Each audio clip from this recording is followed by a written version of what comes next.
ही रूस यूक्रेन युद्ध के 11 महीने पूरे हो गए हैं। ताबड़तोड़ हमले और भारी तबाही के बीच यूक्रेन को नाटो देशों से सहायता जारी है। ज़ेलेंस्की की बहुप्रतीक्षित मांग सामने आई है, जिसमें लेपर्ड टैंक देने पर अब जर्मनी ने फैसला भी कर दिया है। पश्चिमी मीडिया रिपोर्ट की माने तो जर्मनी ने यूक्रेन के लेपर्ड 2 टैंक देने की मंजूरी दी है। दावा यह है कि जर्मनी यूक्रेन को फिलहाल 14 लेपर्ड टैंक दे सकता है।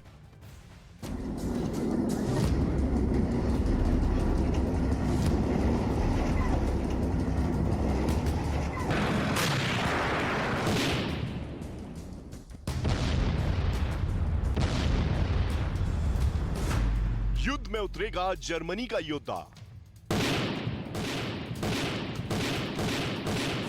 बढ़ने वाली है पुतिन की टेंशन।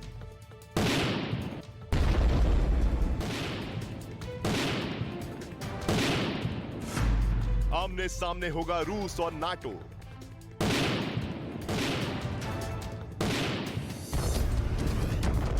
रूस और यूक्रेन के बीच तबाही वाले युद्ध के 11 महीने पूरे हो चुके हैं। यूक्रेन के शहरों पर रूस ने ताबड़तोड़ बारूदी हमले किए। वहीं नाटो से मिल रही आर्थिक और सैन्य मदद की बदौलत ज़ेलेंस्की भी पुतिन का सामना डटकर कर रहे हैं। यूरोप और नाटो के कई देशों ने अपने हथियार फैक्ट्री से ज़ेलेंस्की को कई ब्रह्मास्त्र दिए, लेकिन ज़ेलेंस्की की एक पुरानी मांग जो वो लगातार कर रहे थे वो अब पूरी होने वाली है।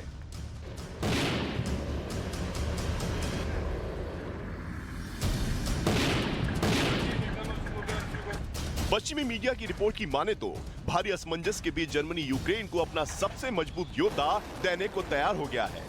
दावा है कि जर्मनी ने यूक्रेन को लेपर्ड 2 टैंक देने की हामी भर दी है। इसके साथ ही उन सहयोगी देशों को भी मंजूरी दे दी है जो यूक्रेन को लेपर्ड 2 टैंक देने के लिए तैयार बैठे थे और मंजूरी मिलने के लिए जर्मनी की ओर देख रहे थे। रिपोर्ट की माने तो हफ्तों से जारी टाल मटोल के बीच जर्मनी ने लेपर्ड टैंक पर फैसला लिया। दावा किया कि जर्मनी ने यूक्रेन को लेपर्ड 2 टैंक की आपूर्ति करने पर सहमति दी। फिलहाल 14 लेपर्ड 2 टैंक को भेजने की अनुमति देने का दावा किया।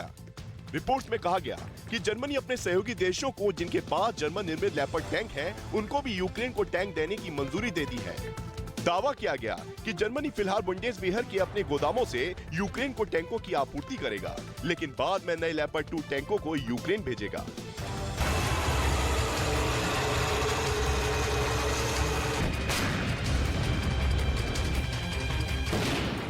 रिपोर्ट में भले ही यूक्रेन को लेपर्ड 2 टैंक देने की मंजूरी मिलने का दावा किया गया, लेकिन इससे पहले जर्मनी के विदेश मंत्री से लेकर चांसलर तक लेपर्ड 2 टैंक की आपूर्ति पर खुलकर नहीं बोल रहे थे। यूक्रेन को अपने बहुत ही खतरनाक लेपर्ड 2 टैंक देने पर जर्मनी असमंजस में था। ऐसे में जर्मनी यूक्रेन की उस लेपर्ड 2 टैंक देने की मांग को टालने पर घिर गया था, क्योंकि पोलैंड भी उसकी सेना में शामिल 14 लेपर्ड 2 टैंकों को यूक्रेन भेजना चाहता है। लेकिन जर्मनी के चांसलर ओलाफ शोल्ज उसके लिए रास्ते का कुरोड़ा बने हुए थे। नियम के मुताबिक पोलैंड को लेपर्ड 2 टैंक को यूक्रेन को देने के लिए जर्मनी से मंजूरी मिलना जरूरी है। इसकी वजह है कि ये टैंक जर्मनी में बनाए गए हैं। लेकिन लेपर्ड 2 टैंकों की यूक्रेन को सप्लाई करने का मतलब ओलाफ शोल्ज जानते हैं। उन्हें पता है कि लेपर्ड 2 टैंक जैसे ही यूक्रेन को मिलेगा, पुतिन का पारा हाई हो जाएगा और इसका खामियाजा उन्हें आने वाले वक्त में भुगतना पड़ सकता है। यही वजह है कि लेपर्ड 2 टैंकों को यूक्रेन भेजने पर जर्मनी अभी तक पीठ दिखा रहा था। हालांकि जर्मनी का कहना है कि उसे डर है कि यूक्रेन को लेपर्ड टैंक मिलते ही युद्ध और ज्यादा भड़केगा, क्योंकि जंग में इन टैंकों की तैनाती से पुतिन की सेना के लिए तनाव बहुत ज्यादा बढ़ सकता है और ऐसे में रूस नाटो को सीधे टारगेट पर ले सकता है, क्योंकि लेपर्ड 2 जर्मनी का खतरनाक टैंक है।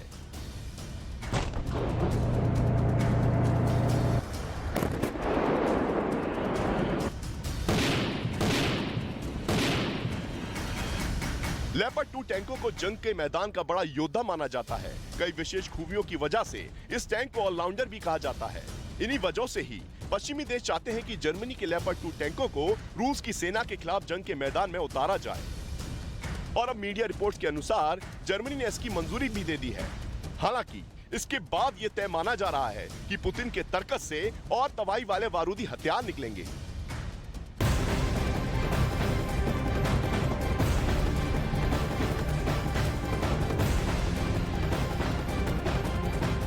यूक्रेन में युद्ध चल रहा है और इसी युद्ध के बीच में जिंदगी भी चल रही है।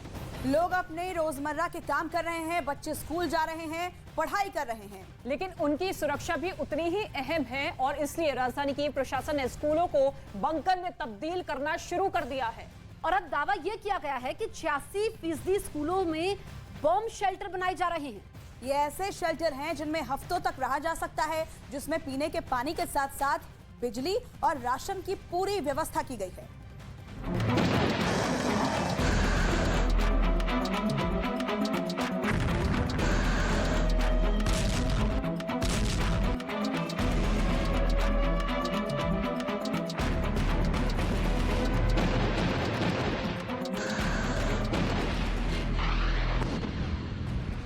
यूक्रेन पर हवाई हमलों का दौर जारी है। रूस की मिसाइलें शहरों में बरस रही हैं।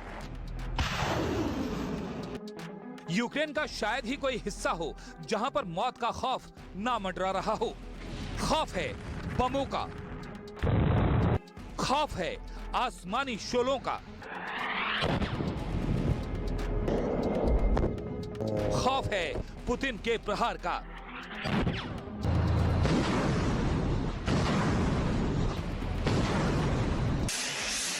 अगर रूस हमले कर रहा है तो यूक्रेन जवाबी हमले भी कर रहा है, लेकिन ऐसा नहीं है कि सिर्फ सैन्य ठिकानों को हमले की जद में लिया जा रहा है। कई बार आम लोगों के आशियाने भी मिसाइल के निशाने पर आ जाते हैं।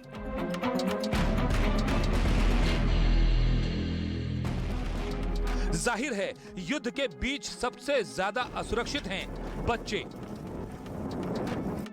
वो बच्चे जो स्कूलों में पढ़ रहे हैं। यही वजह है कि कीव के अधिकतर स्कूलों में बम शेल्टर की व्यवस्था की गई है। सोमवार को कीव के क्षेत्रीय सैन्य प्रशासक ओलेक्सीव कुलेबा ने अपने टेलीग्राम चैनल पर तस्वीरें जारी कर जानकारी दी कि कीव के 80% शिक्षण संस्थानों में शेल्टर बनाए गए, 11% स्कूलों में स्टोरेज की सुविधा। शिक्षण संस्थानों में 1085 शेल्टर बनाए गए, 86% स्कूल बम शेल्टर के तौर पर तैयार। स्कूलों के बेसमेंट का ओवरहॉल किया गया, वेंटिलेशन और प्रकाश की व्यवस्था की गई। गोदाम में जनरेटर और वाईफाई लगाया गया, पीने के पानी, राशन और दवा की व्यवस्था। इन स्कूलों को ऐसे तैयार किया गया है कि संकट की घड़ी में ये काम आ सकें और लोगों के बचाव के साथ साथ उनके आश्रय के तौर पर इस्तेमाल हो सकें।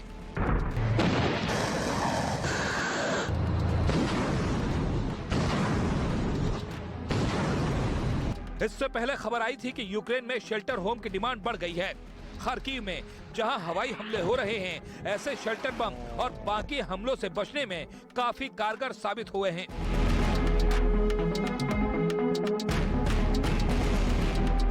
ऐसे शेल्टर बम और बाकी हमलों से बचने में काफी कारगर साबित हुए।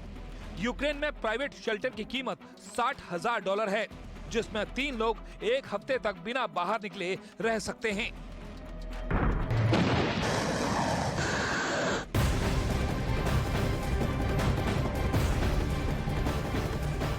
यूक्रेन से जारी जंग के बीच रूस की एक ना ने पूरे अमेरिका को परेशान कर दिया है। परमाणु बम की संख्या को कम करने वाले एक बहुत ही बड़े करार पर रूस अभी साइलेंट मोड पर है। रूस के उप विदेश मंत्री के एक बयान के बाद व्हाइट हाउस में एक सीक्रेट मीटिंग शुरू हो गई। कहा यह गया कि रूस अमेरिका के बीच अगर ये एग्रीमेंट टूटा तो समझिए परमाणु बम फूटा।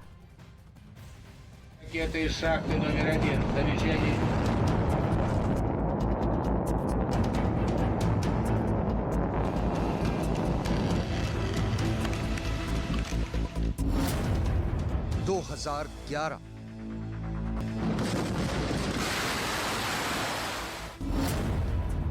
2036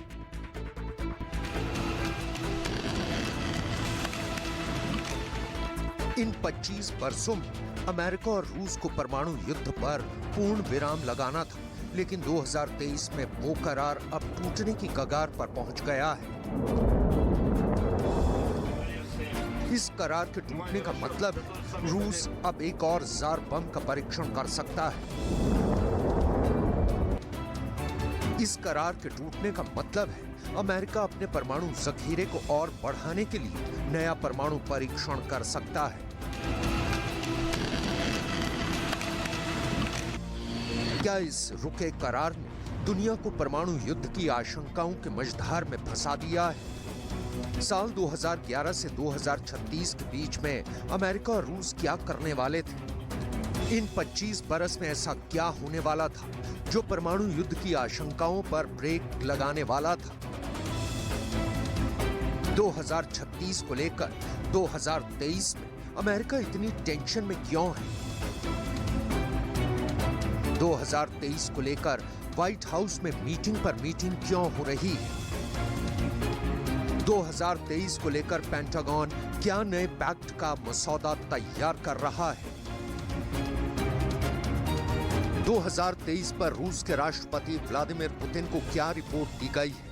2023 को लेकर पुतिन की इनर सर्कल में क्या ब्लूप्रिंट तैयार हो रहा है?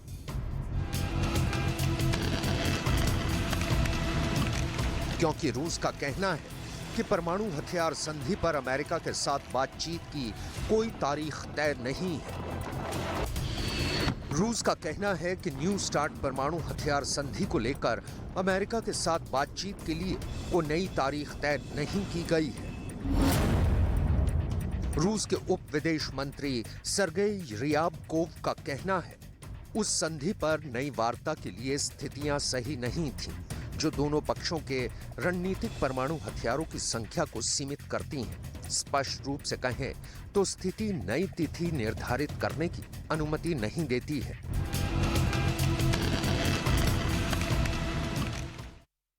रूस यूक्रेन में जारी जंग के बीच परमाणु युद्ध का खतरा बढ़ता ही जा रहा है, क्योंकि परमाणु हथियारों के लिए तय की गई संधि का टूटना परमाणु युद्ध की ओर इशारा करता है। और यही वजह है कि व्हाइट हाउस में सीक्रेट बैठकों का दौर शुरू हो चुका है। रूस के उप विदेश मंत्री का यह कहना है कि हालात अभी अमेरिका के साथ परमाणु हथियारों पर बातचीत की इजाजत नहीं देते।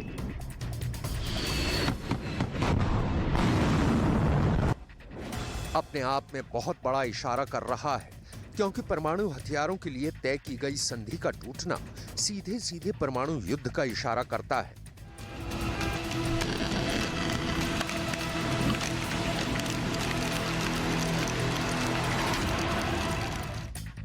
वहीं अमेरिका के अधिकारियों का कहना है कि रूस ने अमेरिका के साथ परमाणु हथियारों को लेकर होने वाली बहुत ही अहम बातचीत को टाल दिया है। दोनों देशों के अधिकारी मिस्र की राजधानी काहिरा में 29 नवंबर से 6 दिसंबर तक परमाणु निरस्त्रीकरण पर फिर से चर्चा करने वाले थे।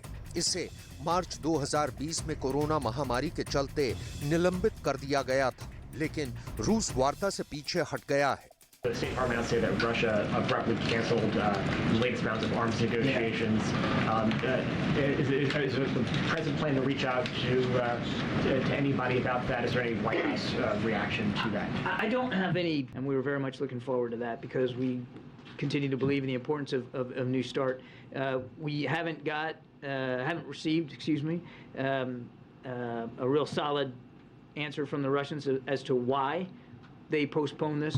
We're going to be working through the embassy to try to figure out what happened here, and we'd like to see it get back on the schedule as soon as possible because it's important. It's not just important for our two nations, it's important for the rest of the world. America और रूस के बीच नई start संधि 2011 में प्रभावी हुई थी। इस संधि के तहत अमेरिका और रूस दोनों को अपने अपने परमाणु हथियारों की तादाद कम करनी थी। दुनिया के 9 देशों के पास परमाणु हथियार है। किसी भी एक देश ने न्यूक्लियर वॉर छेड़ दी तो दुनिया की तस्वीर पूरी तरह से बदल जाएगी। गौर करने वाली बात यह है कि दुनिया भर में परमाणु हथियारों की तादाद 13,865 है, जिसमें से 90% परमाणु हथियार रूस और अमेरिका के पास है। रूस के पास 6,500 परमाणु हथियार है, वहीं अमेरिका के पास 6,185 हथियार है।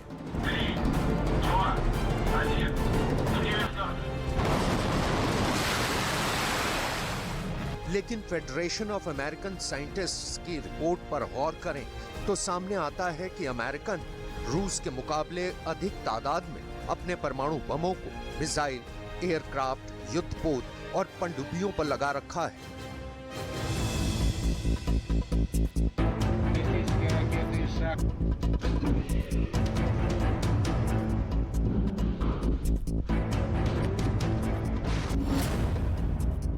रूस ने अपना पहला परमाणु परीक्षण 29 अगस्त 1949 को किया था। रूस ने आखिरी बार 24 अक्टूबर 1990 को न्यूक्लियर टेस्ट किया था। रूस ने अब तक कुल 715 परमाणु परीक्षण किए हैं, जिसमें 496 अंडरग्राउंड रहे हैं। दुनिया में अब तक 2059 परमाणु परीक्षण हुए हैं। इनमें सबसे ज्यादा 1030 परमाणु परीक्षण अमेरिका ने किए हैं।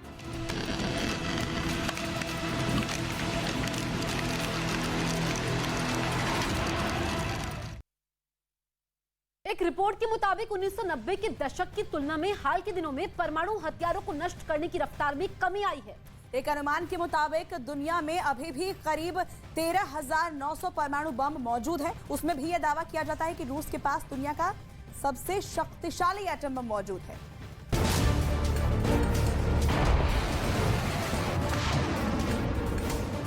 परमाणु बम को बनाने की शुरुआत सबसे पहले अमेरिका ने सेकेंड वर्ल्ड वॉर के दौरान की थी। अमेरिका ने साल 1942 में परमाणु हथियार बनाने के लिए मैनहट्टन परियोजना की शुरुआत की थी, जिसमें तब $2 अरब का खर्च आया था, जो आज की तारीख में 2 लाख करोड़ भारतीय रुपए के बराबर है। फिर रूस, ब्रिटेन और फ्रांस जैसे देश एटॉमिक होड़ में शामिल हो गए। अगर दुनिया के परमाणु बमों की तादाद को ग्राफ के जरिए समझने की कोशिश करें, तो साल 1945 में 2 एटम बम से बढ़कर साल 1985 में कोल्ड वॉर के आखिरी दौर में पूरी दुनिया में परमाणु हथियारों का जखीरा टॉप पर था। उस वक्त एटम बमों की तादाद 66,449 तक पहुंच गई थी।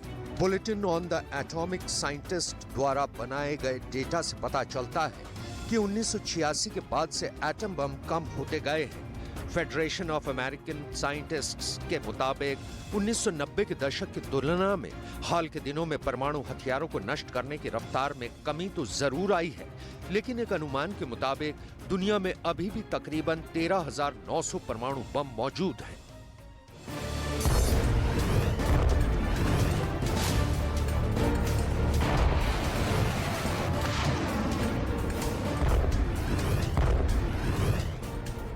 हालांकि शीत युद्ध के बाद परमाणु हथियारों के जखीरे में कमी आई है, लेकिन आज भी दुनिया के कई देशों के पास हजारों की संख्या में ये हथियार मौजूद हैं।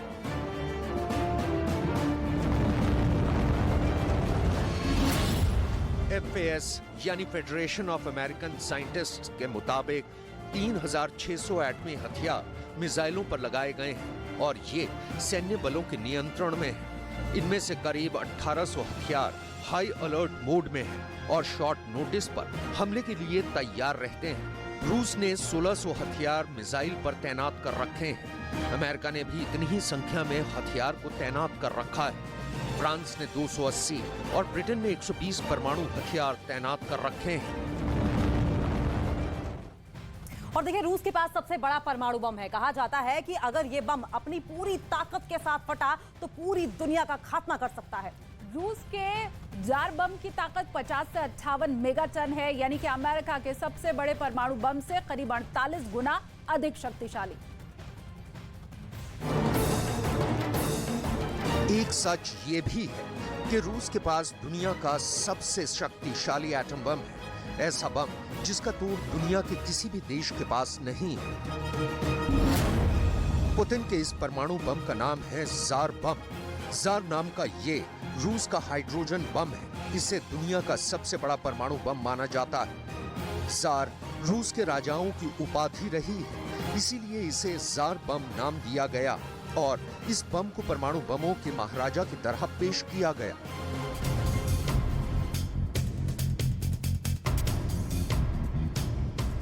कहते हैं अगर रूस का जार बम गिरा तो धरती का जर्रा जर्रा थर्रा उठेगा।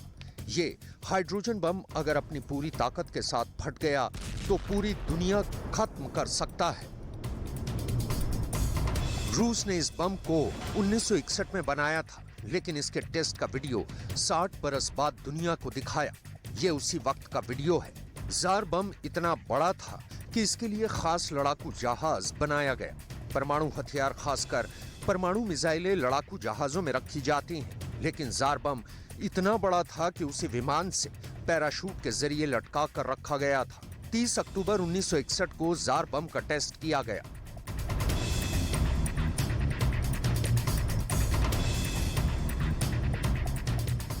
रूस के मुताबिक लड़ाकू जहाज टुपोलोव 95 ने करीब 10 किलोमीटर की ऊंचाई से पैराशूट के जरिए जार बम को नोवाया ज़ेम्लिया द्वीप पर गिराया, ताकि परीक्षण में विस्फोट से पहले गिराने वाला और तस्वीरें ले रहा विमान सुरक्षित दूरी तक पहुंच जाए।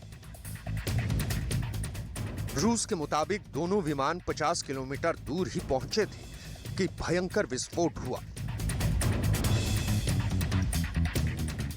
विस्फोट इतना भयंकर था कि धरती कांप उठी। दावा किया जाता है कि अमेरिका का लिटिल बॉय परमाणु बम से 3333 गुना शक्तिशाली है रूस का जार बम। रूस का जार बम अमेरिका के लिटिल बॉय और फैटमैन जैसा ही है, लेकिन उनसे बहुत बड़ा है और पल भर में बड़े से बड़े शहर को खाक कर सकता है। जापान के हिरोशिमा शहर पर गिराए गए परमाणु बम लिटिल बॉय 14 किलो टन ताकत वाला था, जबकि नागासाकी पर गिराए गए फैटमैन, जिसने लाखों लोगों की जान पल भर में ले ली, उसकी ताकत थी 18 किलो टन। वहीं अमेरिका के सबसे शक्तिशाली परमाणु बम B-83 का पावर 1.2 मेगाटन है। वहीं रूस के जार बम की ताकत 50 से 58 मेगाटन है, यानी अमेरिका के सबसे बड़े परमाणु बम से करीब 48 गुना अधिक शक्तिशाली। यही वजह है कि रूस ने जार बम का परीक्षण आर्कटिक समुद्र में नोवाया ज़ेम्लिया के ऊपर बर्फ में गिराकर किया था, ताकि किसी भी तरह की आबादी से धमाके वाली जगह सैकड़ों हजारों किलोमीटर दूर हो। कहा जाता है कि रूस ने जिस इलाके में दुनिया के सबसे शक्तिशाली बम का परीक्षण किया, वो इलाका धमाके के बाद पूरी तरह से बदल गया। दुनिया ने उस वक्त जापान में परमाणु बम की तबाही भी देख ली थी, लेकिन रूस ने इस परीक्षण से साबित कर दिया कि दोबारा कभी परमाणु युद्ध छिड़ा तो दुनिया से मानवता का खात्मा भी हो सकता है।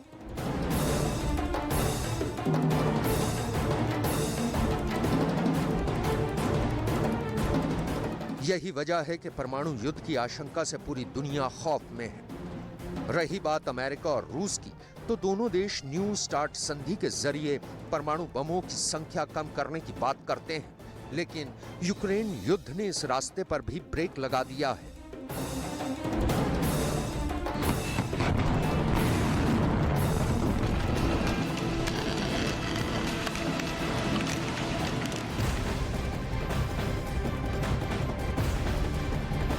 यूक्रेन में जंग जारी है। 11 महीने का वक्त गुजर चुका है, लेकिन जंग रुकने की जगह और ज्यादा बढ़ती जा रही है और ज्यादा विनाशक भी होती जा रही है। अब इस बीच डूम्सडे क्लॉक यानी कि कयामत की घड़ी से परमाणु वैज्ञानिकों ने दुनिया को चेतावनी भी दी है।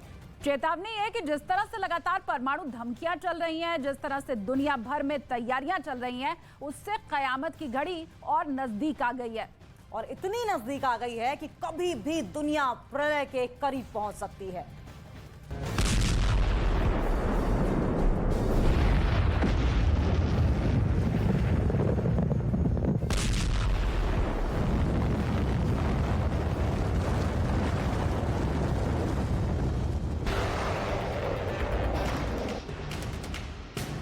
दुनिया भर में परमाणु युद्ध को लेकर खतरा इतना ज्यादा कभी नहीं था जितना अभी है। दुनिया परमाणु विनाश के मुहाने पर खड़ी है और इस बात को पुतिन ने भी माना है। पिछले साल यूक्रेन पर रूस की चढ़ाई के बाद जो जंग लगातार चल रही है और जिस तरह से रूस के राष्ट्रपति व्लादिमीर पुतिन ने अपने परमाणु हथियारों को हाई अलर्ट पर रखा है, बार बार मॉस्को की ओर से परमाणु हथियारों को लेकर बयान पर बयान आते रहे। उसके बाद पूरी दुनिया में संभावित परमाणु युद्ध को लेकर दहशत का ऐसा आलम है कि अमूमन हर एक मुल्क हथियारों की रेस में कूद पड़ा।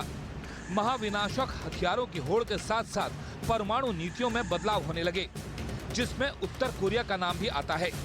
उत्तर कोरिया ने तो सबसे खतरनाक परमाणु नीति तैयार कर दी और जापान और दक्षिण कोरिया के साथ साथ ईरान अब परमाणु ताकत या परमाणु सुरक्षा हासिल करने के लिए बेताब दिख रहा है।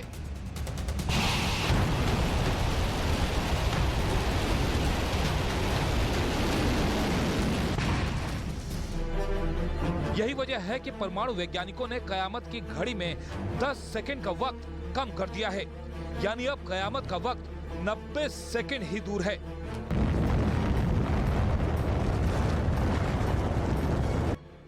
The bulletin of atomic scientist ने मंगलवार को ऐलान किया कि कयामत की घड़ी में 12 बजने में महज 90 सेकंड बाकी हैं, जो अब तक की सबसे खतरनाक स्थिति को दर्शाता है।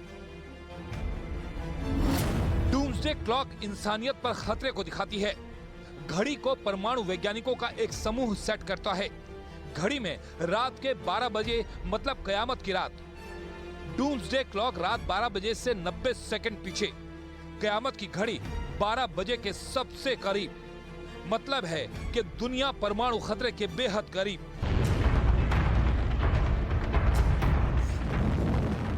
संगठन के वैज्ञानिकों के मुताबिक अब यह अर्जेंट मामला बन चुका है और इस पर दुनिया को ध्यान देने की जरूरत है, क्योंकि पुतिन के न्यूक्लियर हथियारों को तैनात करने की धमकी ने सब कुछ दिया है और अब यह ग्लोबल खतरा बन चुका है। संगठन के मुताबिक पुतिन अभी भी हार स्वीकार करने वाले नहीं हैं और अगर यूक्रेन में परमाणु हमला नहीं भी होता है तो भी यूक्रेन युद्ध की वजह से ग्लोबल न्यूक्लियर ऑर्डर बदलने की चुनौती है।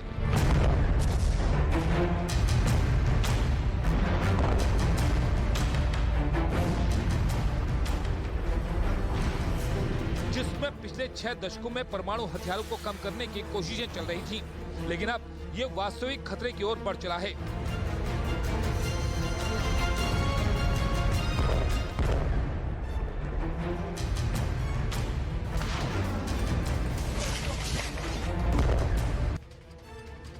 दरअसल इस युद्ध की वजह से दुनिया की 2 सबसे बड़ी परमाणु महाशक्तियां आमने सामने आ गई हैं, जिनके पास दुनिया के सभी परमाणु हथियारों का 90% हिस्सा मौजूद है और जिनकी एटॉमिक टक्कर पृथ्वी को एक बार नहीं बल्कि सैकड़ों बार तबाह करने की ताकत रखती है।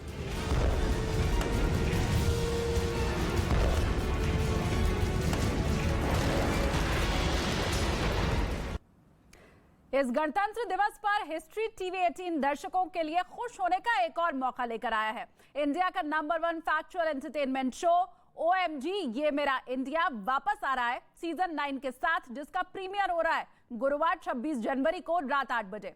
जानिए क्या खास है नए सीजन में, पेश है एक झलक।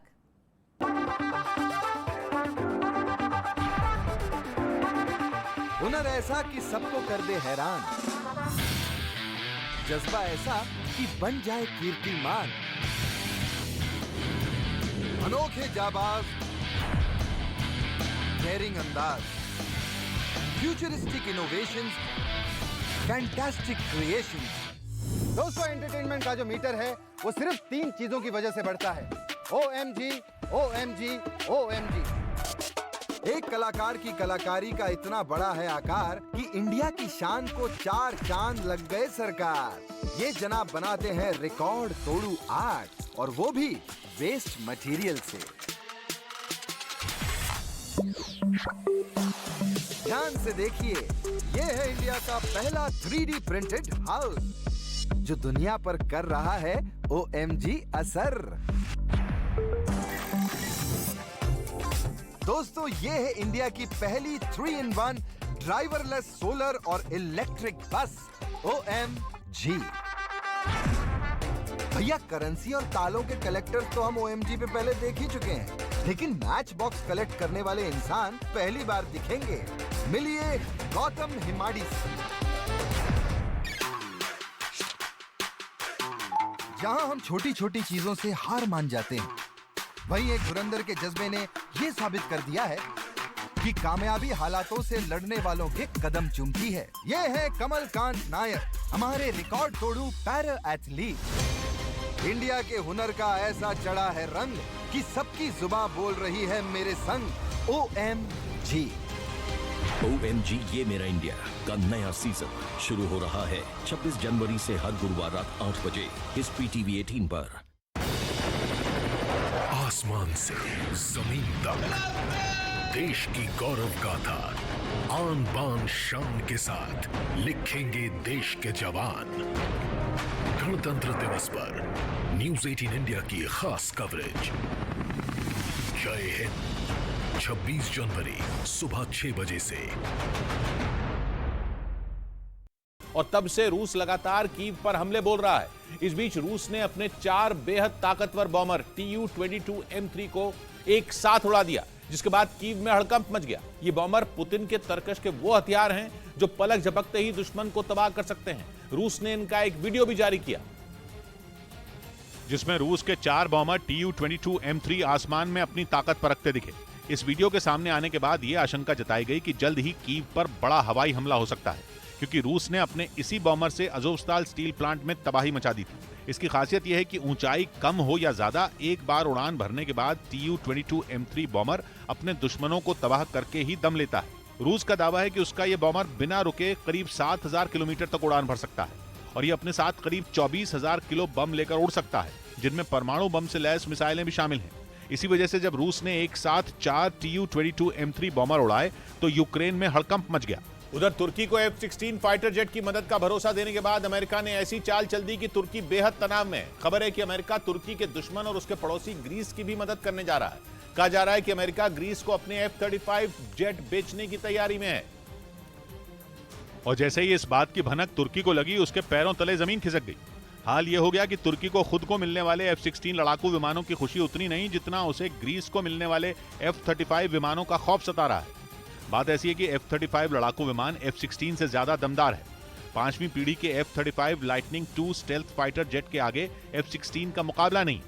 तुर्की की परेशानी यह है कि वो चाहे जो कर ले, अमेरिका से F-35 जेट हासिल नहीं कर सकता। ऐसा इसलिए क्योंकि तुर्की रूस से S-400 मिसाइल डिफेंस सिस्टम खरीदकर अपने पैरों पर कुल्हाड़ी मार चुका है। जबकि तुर्की अमेरिका और ग्रीस की तरह नेटो का सदस्य है, लेकिन इसके बावजूद उसने नेटो के दुश्मन रूस से डील की थी। इसलिए अमेरिका ने उसे F-35 प्लेन बेचने पर बैन लगाया हुआ।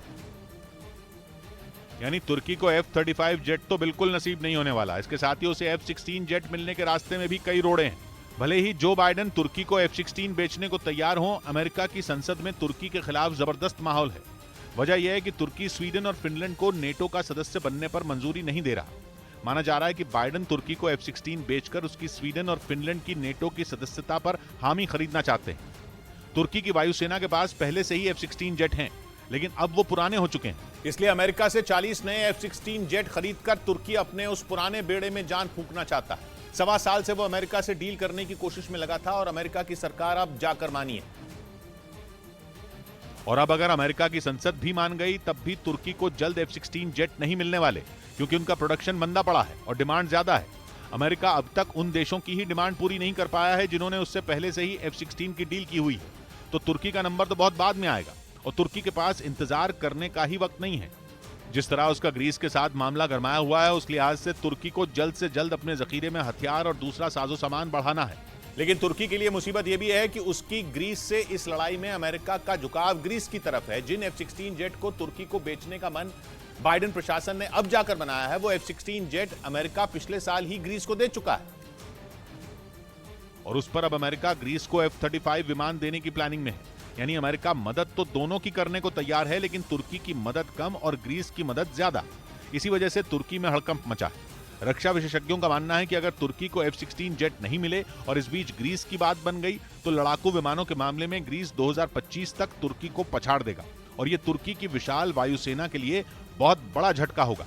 इधर मुंबई में फिल्म गांधी गोड से एक युद्ध के निर्देशक राजकुमार संतोषी को जान से मारने की धमकी मिली, जिसके बाद उन्होंने पुलिस में लिखित शिकायत दर्ज कराई और मुंबई पुलिस से सुरक्षा की मांग की। पुलिस से की गई शिकायत में राजकुमार संतोषी ने 20 जनवरी को हुई इस घटना का भी जिक्र किया, जिसमें गांधी गोड से एक युद्ध के प्रेस कॉन्फ्रेंस के दौरान कुछ लोगों ने हंगामा खड़ा कर दिया था। ये फिल्म 26 जनवरी को सिनेमाघरों में रिलीज होगी। उधर बिजली संकट के बीच पाकिस्तान में मोबाइल नेटवर्क भी ठप पड़ना शुरू हो गया।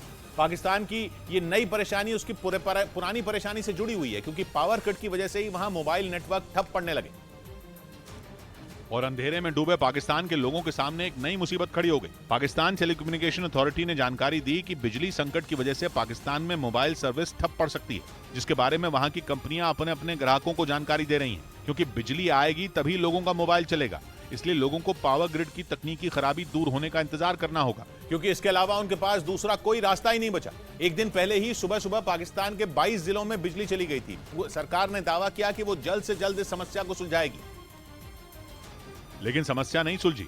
और बत्ती गुल होने के अगले ही दिन मोबाइल नेटवर्क भी ठप पड़ने लगे। पाकिस्तान के मीडिया ने जानकारी दी कि पावर ग्रिड फेल होने से कई जिलों में इंटरनेट सेवा का भी भट्टा बैठ चुका है। यानी पाकिस्तान के लोगों के पास न बिजली है, न मोबाइल और न ही इंटरनेट। हालात ये हो गए कि वहाँ की जनता का अपने सिस्टम से भरोसा उठना शुरू हो गया। अंग्रेजों का निजाम है, हमने तो कुछ किया नहीं। पाकिस्तान की जनता पहले ही आटे और तेल की किल्लत से जूझ रही है और अब उस पर दुनिया से अलग थलग पड़ने का संकट मंडरा रहा है, क्योंकि इंटरनेट और मोबाइल नहीं चला तो फिर तो पाकिस्तान के लोगों का दुनिया के बाकी हिस्सों से कनेक्शन ही टूट जाएगा, जिससे कंगाली से लड़ रहे पाकिस्तान की रही सही उम्मीद भी खत्म हो जाएगी। क्योंकि पहले ही पावर कट ने लोगों को मोमबत्ती की रोशनी में रहने को मजबूर कर दिया है और अब तो अंधेरे में डूबे पाकिस्तान में मोमबत्तियों की डिमांड इतनी बढ़ गई है कि मार्केट में उनकी भी किल्लत हो गई। मोमबत्तियां नहीं मिल रही, मार्केट वाले ही नहीं दे रहे भाई। मतलब पाकिस्तान के दर्द की दवा मिलनी मुश्किल लग रही है। इस बीच 72 घंटे का टारगेट देने वाली पाकिस्तान सरकार ने पावर ग्रिड की मरम्मत तो शुरू कर दी, लेकिन इसका कुछ खास असर होता नजर नहीं आया, क्योंकि पाकिस्तान की नेशनल पावर ग्रिड में खराबी आई है, जिसकी वजह से पाकिस्तान के 22 जिलों में बत्ती गुल हो गई, जो 24 घंटे के बाद भी वापस नहीं आई। नतीजा ये हुआ कि इस्लामाबाद, कराची, लाहौर, रावलपिंडी और मुल्तान समेत 22 शहरों में अंधेरा छाया रहा और वहां रहने वाले करीब 22 करोड़ लोग परेशान रहे। रही सही कसर मोबाइल टावर की सेवा बंद होने से पूरी हो गई, क्योंकि बिजली संकट ने पाकिस्तान की टेलीकॉम इंडस्ट्री की कमर ही तोड़ दी। फिलहाल वहां के कई मोबाइल नेटवर्क पावर बैकअप पर चल रहे हैं, लेकिन ये समस्या का स्थायी समाधान नहीं है, क्योंकि जल्द ही मोबाइल कंपनियों का पावर बैकअप खत्म हो जाएगा और पाकिस्तान की एक बड़ी आबादी के मोबाइल बंद हो जाएंगे। इस बीच टीम इंडिया के कप्तान रोहित शर्मा ने 3 साल बाद वनडे क्रिकेट में शतक जमाया। उन्होंने न्यूजीलैंड के खिलाफ तीसरे मैच में 85 गेंदों पर 101 रन बनाए, जो रोहित शर्मा के वनडे करियर का 30वां शतक है। इसी के साथ सबसे ज्यादा शतक बनाने के मामले में उन्होंने रिकी पॉन्टिंग की बराबरी कर ली। रोहित शर्मा को इस शतक के लिए 17 पारियों का इंतजार करना पड़ा। उधर जेडीयू में अपनी पार्टी का विलय करने वाले उपेंद्र कुशवाहा ने नीतीश कुमार के खिलाफ मोर्चा खोल दिया और खुलकर कहा कि नीतीश कुमार कमजोर हो रहे हैं। यानी बीजेपी नहीं बल्कि नीतीश के अपने सहयोगी ने उन्हें कमजोर कहा, जबकि कुछ दिन पहले तक खबर थी कि नीतीश उपेंद्र कुशवाहा को बिहार का दूसरा डिप्टी सीएम बना सकते हैं। लेकिन ऐसा नहीं हुआ। उल्टा उपेंद्र कुशवाहा ने खुलेआम नीतीश कुमार को कमजोर बोल दिया। हाल के दिनों में जिस तरह से नीतीश जी कमजोर हुए हैं, जनता दल यूनाइटेड कमजोर हो रहा है। अपनी इस प्रेस कॉन्फ्रेंस में कुशवाहा ने एक बार नहीं बल्कि कई बार नीतीश को कमजोर कहा।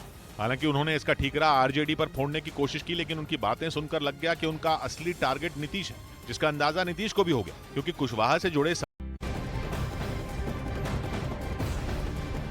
इस वक्त की बड़ी खबर जम्मू कश्मीर के राजौरी से आ रही है, जहां पर पिछले हफ्ते आईडी मिलने के मामले में पुलिस ने 3 लोगों को हिरासत में लिया है। पुलिस को यह शक है कि पाकिस्तान से आईडी उपलब्ध कराया गया था। ये बड़ी खबर इस वक्त की आपको बता रहे हैं। आईडी केस में ये बड़ा एक्शन दिखाई दिया है, जहां पर पुलिस ने 3 लोगों को पकड़ा है। पुंछ मेंढर सेक्टर में हिरासत में लिए गए ये 3 लोग। इसके अलावा पुलिस को यह शक है कि जरूर आईडी उपलब्ध जो इन लोगों को करवाया गया तो वो पाकिस्तान से करवाया गया होगा। बड़ी खबर इस वक्त की आपको बता रहे हैं, पुंछ और मेंढर सेक्टर के अंदर ये कार्रवाई की गई है, जहां पर आईडी लगाने की मदद के आरोप में पुलिस ने 3 लोगों को हिरासत में लिया है।